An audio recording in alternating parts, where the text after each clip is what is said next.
ಗಣೇಶ ಹಬ್ಬ ಹಾಗೂ ಈದ್ ಮಿಲಾದ್ ಹಬ್ಬಗಳ ಸಂದರ್ಭದಲ್ಲಿ ಮುಂಜಾಗ್ರತಾ ಕ್ರಮವಾಗಿ ಜಿಲ್ಲೆಯಲ್ಲಿ ಸಾರ್ವಜನಿಕ ಶಾಂತಿ ಮತ್ತು ಸುವ್ಯವಸ್ಥೆ ಕಾಪಾಡುವ ಹಿತದೃಷ್ಟಿಯಿಂದ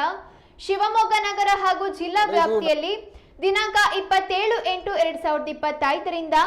15/9/2025 ರವರೆಗೆ ಜಿಲ್ಲೆಯಾದ್ಯಂತ ಕಲರ್ ಪೇಪರ್ ಬ್ಲಾಸ್ಟಿಂಗ್ ಸಿಡಿಮದ್ದು ಸಿಡಿಸುವುದನ್ನು ನಿಷೇಧಗೊಳಿಸಿ ಜಿಲ್ಲಾಧಿಕಾರಿ ಗುರುದತ್ತ ಹೆಗಡೆ ಅವರು ಆದೇಶಿಸಿದ್ದಾರೆ.